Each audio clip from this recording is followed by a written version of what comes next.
Hello, everybody. Welcome back to Pixel Lore for book club reviews. I'm Pixel.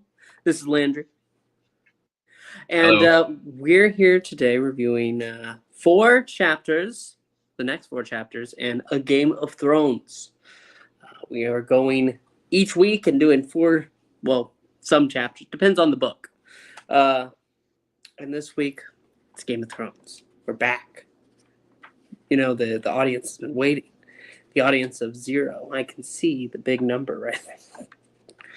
That's their patience level. They're at 0 level patience for waiting for our review of this decades-old book. Yes. How else will they know about it? Yeah, this is how people learn. This is the moment when people hear about Game of Thrones. All right. Well, let's start with Eddard. The king is arriving. We learned that he was coming in the previous chapter, and he is here. We have Eddard with his family all ready to greet him as Bobby B. He arrives, smiling, giving hugs. He's overjoyed, and Eddard is, yes, you're Eddard. great. Yes, you're Eddard great. is. I'm Eddard. I'm Eddard from accounting. This is I think one of the most interesting chapters retroactively of the books. Having seen the entire TV show, of course, having read the books multiple times, there's so much going on here contextually that I read differently than the last time I read this book. I don't know if we should really get into that because we don't want to spoil it for anyone. No, you're good. Dig in. But I mean the scene in the tomb when we're talking about his sister. He loves her for that. His like, I think it's in. I kind of want to jump into the Catelyn chapter as talking about this, which is like 3 chapters later, because it really piggybacks on this one. But just everything about Jon Snow, Ned's tension about it. I mean, just everything about this is the series. This is the Song of Ice and Fire right here in this chapter. This is it. It's all in this one chapter. A chapter I really glossed over before.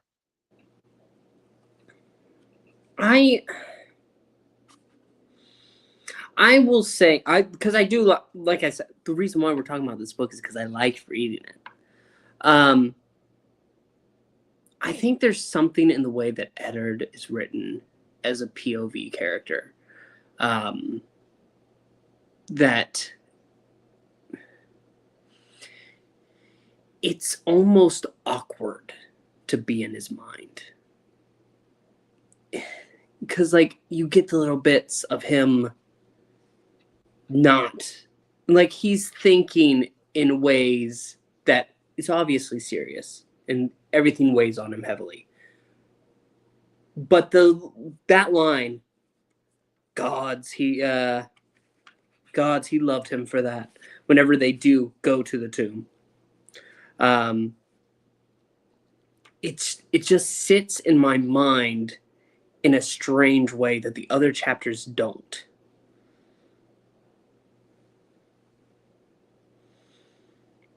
It's probably just me thing, though. It happens. I'm thinking about it. I'm an odd gentleman. You cited a line. I'm trying to remember. The gods, he loved him for that. Where is that? I'm blanking on that. That's going to be on page. Well, our pages are different.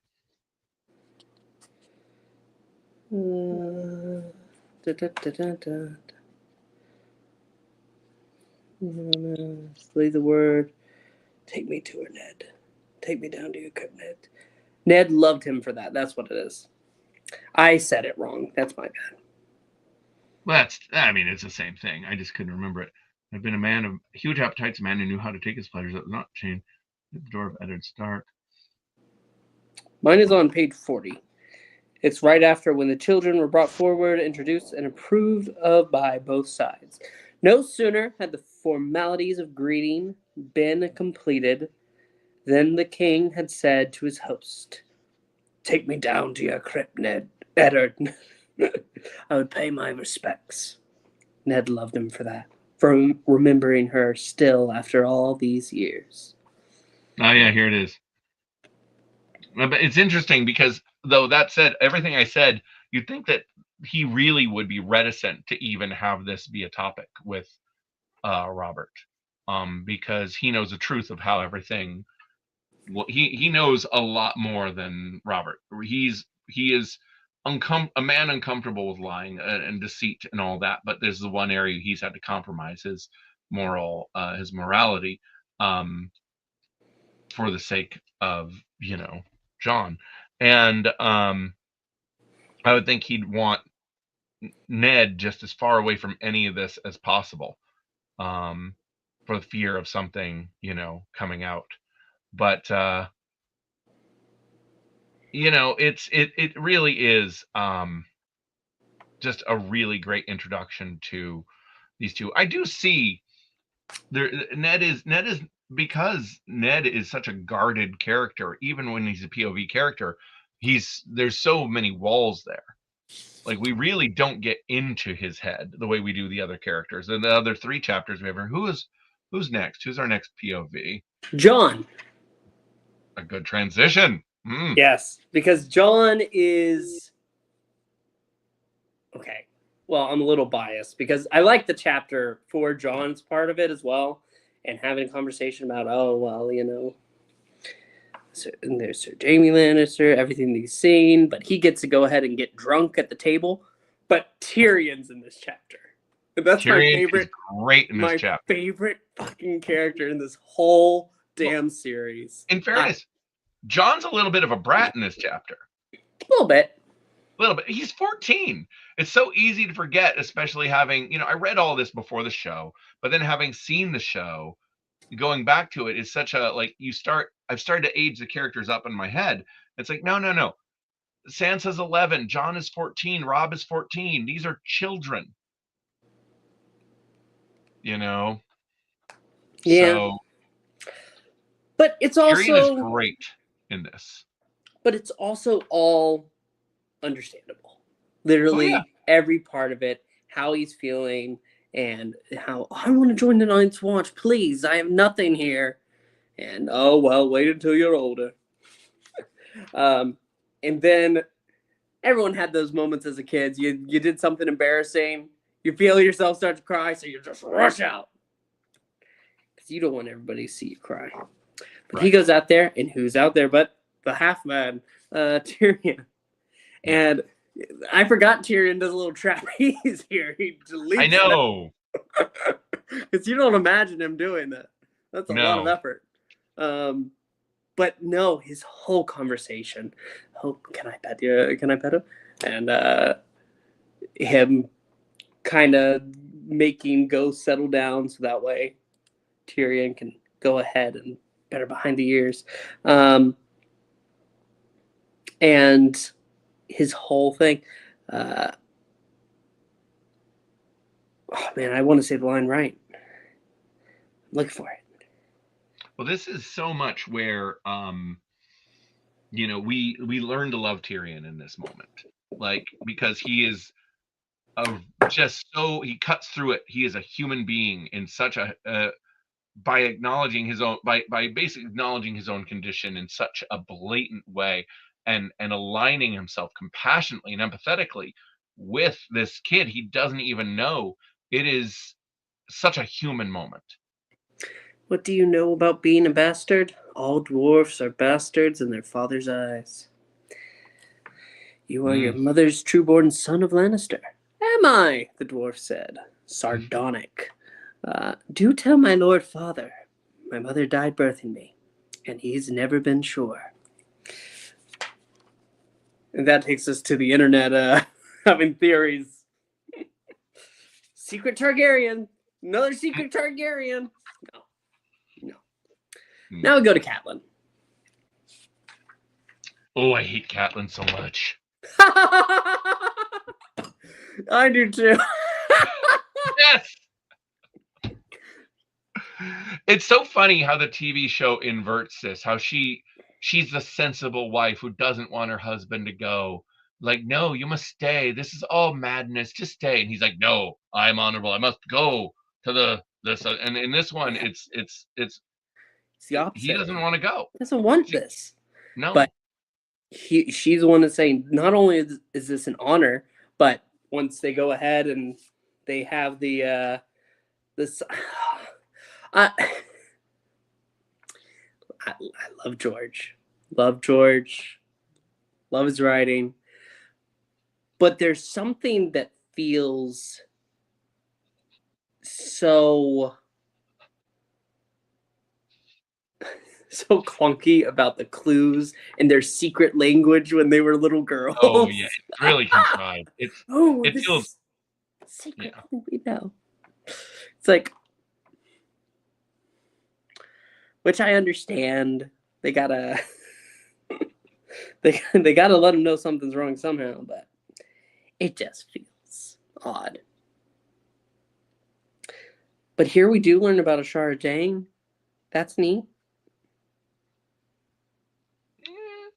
Yeah, I don't really care. I mean, listen, I will say it was a good dodge for me. There are a couple of them in this book. It was like they sell Ned as, you know, such an honorable character that you basically go, okay, well, he had a moment when he was younger, and so he did the right thing. He had a very human moment, did the right thing, and has kind of paid for it. And I just believed it. Wasn't looking for a secret identity for John. I wasn't looking for any true story that Ned was actually hiding. I just accepted it at face value when I read it. Because it seemed to be the tone of the book, is like that everything is really just way simpler than you expect it to be, which is interesting in a book that is actually full of intrigue and misdirection. So that's really maybe a failure on my part. But you know, I really hate Catelyn's attitude towards John. It's so awful. It's like, awful. So truly terrible because Ned is such an honorable man. And even if you look at it through the lens of this is actually just Ned's son, he is doing the right thing. And he's a child. Yeah. I understand feeling hurt by that and all of that, but he's a kid. And she is so hateful towards him, like he did something wrong. And he did. A child that she has known since was a baby. A little tiny baby. Literally seen him grown up.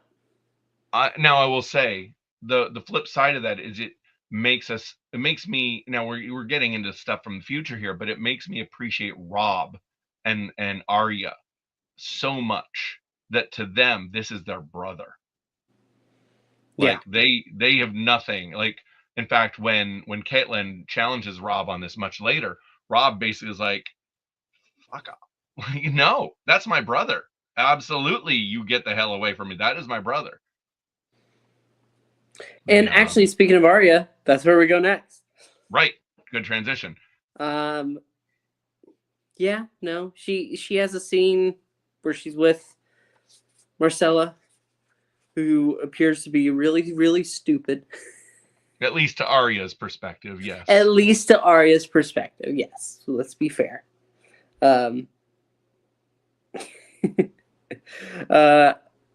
that, and she watches the boys fight in the yard, messes up her stitches, all that. This is an easy chapter to kind of gloss over. Yeah, it's a really just not very exciting chapter, listening to Arya feel bad for herself mostly. And this is not the Arya we all know. You know, she's a child. She's young. She's 9 years old. She's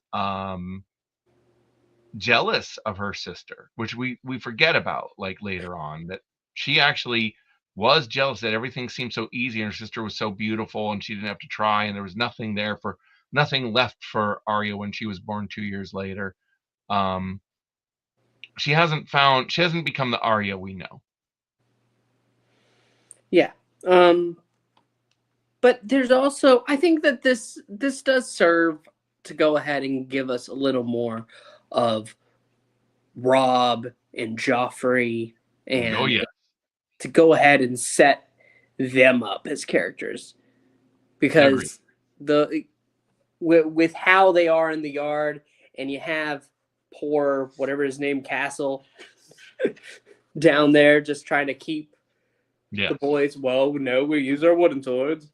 Well, why don't we use real steel? I'll take him. I'll do it.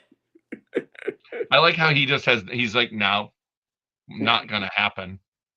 No. And then the Hound is like, oh, why don't you let him? You ignoring the wish of the prince. Yeah. Like, because it would be stupid to Yeah. let these two lords, because I'm the one who will get executed for letting one of them kill the other. Yeah, right? I mean, I kind of wish he had just said that. Yeah, if one of them so much as comes back with a deep cut, I'm the one the axe I'm falls dead. on, not you. So how about you mind your own business? It's okay. Sandor has time to grow on us. I mean, Sandor, listen, he also is a great character. We will get to him eventually, especially when we eventually, 2 years from now, are in Clash of Kings. Now, Clash of Kings, I will have deep opinions of, because having translated that into graphic novel form, I dissected that one. I don't even need to, I memorized those chapters. This one, it's interesting to revisit because I have not reread this since before I worked on Clash of Kings. So a lot of it's like, oh, right. Okay. Very good. So yeah. No, these are very easy to get through. It's like when we talk about we're on Fellowship right now. Yeah. These are both are great stories. One is dense. This is like it's so butter. easy. It's so easy. Like when I read how these, easy this was. And it'll keep being easy. But no. I still love them both for very different reasons. Yes, agreed, 100%. And I'm very excited to, not next week after next, when we get to Bran. That's where the fun really begins. I'm sure it's going to be all about just how he gets to go on an adventure to the southern kingdoms and learn to climb everywhere else, right? Absolutely. Absolutely. Right? Where else can the series go wrong? He's a child. He's 7. It'll be great. I am sure that the next chapter is all about that, and all about the wholesome sibling relationships in Westeros. I can't wait to see just what a wholesome book this is. Thank you everybody so much for watching. None of you, but we had a great time. They'll arrive. Like, comment, subscribe. See you next time. Bye-bye.